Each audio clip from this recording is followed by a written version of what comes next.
On February 19th, NASA's satellite provided a visual image of Tropical Cyclone Oma that revealed an eye surrounded by powerful thunderstorms as the cyclone continues its path towards Australia. All cyclone warnings for Vanuatu were canceled as Cyclone Oma finally moved away from the country after 5 days. Reports of widespread damage were starting to emerge from Vanuatu's northern provinces and from the south of Solomon Islands.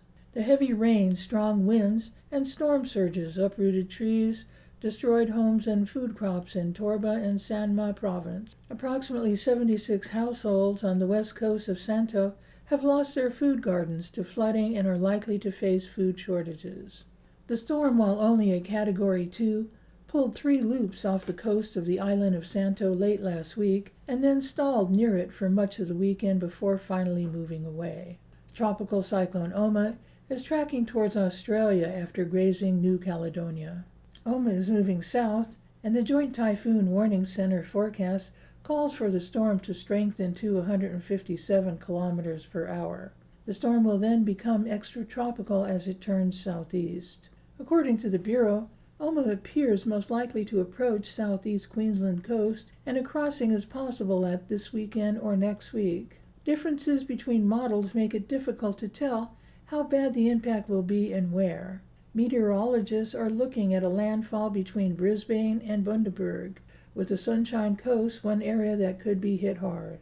They still have hazardous beach conditions, and heavy rainfall totals from Saturday onwards could be in excess of 300 millimeters. Here are the latest reports from the Bureau and Gold Coast Mayor Tom Tate. Hello from the Bureau with an update on Tropical Cyclone Oma. Earlier this week, it looked as though Oma would stay well to Australia's east, but the most likely scenario now is for Oma to approach the southern Queensland coast over the weekend and possibly even make landfall. In terms of exactly how Oma will track, well, the devil will be in the detail, and much of that detail is still becoming clearer over the coming days. Right now, Tropical Cyclone Oma is a Category 2 system with wind gusts to around 155 kilometres per hour near the centre. Oma lies just to the southwest of New Caledonia and for now is still in the area of responsibility of Fiji, who monitor tropical cyclones in the southwest Pacific Ocean.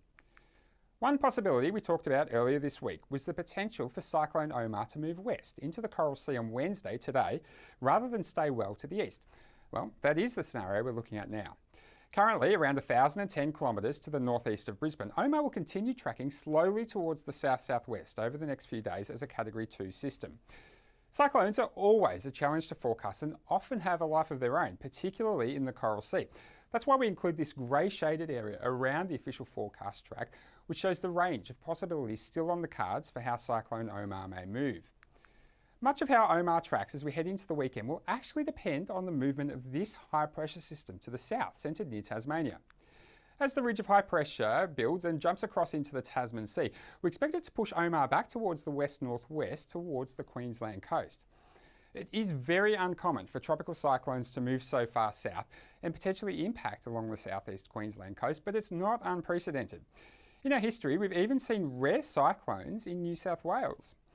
Again, there's a lot of details still to become clear about exactly how Oma will eventually track and develop, but it is likely that we'll need to issue a cyclone watch for parts of the southern Queensland coast as Cyclone Oma moves closer to account for the risk of coastal gales and heavy rainfall. That potential for heavy rainfall is greatest along the coast and adjacent inland south of about Bundaberg as Cyclone Oma approaches. Rain would most likely develop from late Saturday, and the risk would be enhanced if Oma eventually makes landfall. As for Tropical Cyclone Oma, well, it's now a severe Category 3 system sitting about 1,000 kilometres northeast of Brisbane at the moment. It is looking like tracking slowly towards the Queensland coast over the next couple of days. Still unclear as to exactly what path this cyclone will take, but 2 computer models used by the Weather Bureau actually have it coming across land between somewhere like Fraser Island or Bundaberg. If that happens, of course, it would bring some very damaging wind gusts and also a lot of heavy rain to that area. As I said, that a fair degree of uncertainty about the exact path this cyclone will take. But one thing it does seem certain, Queensland is in for yet another significant weather event. It's currently sitting just over 1,500 kilometres northeast of Brisbane and the Gold Coast. At the moment it's moving towards us, and if it's unchanged it'll be bullseye. So I'll be watching it on a daily basis, and as it gets close to Thursday, depending on where we're at with that, I'll make a decision when disaster management unit will be standing up. At HVN, we will continue to follow this cyclone closely. Please click on subscribe and the bell for notifications of new video updates.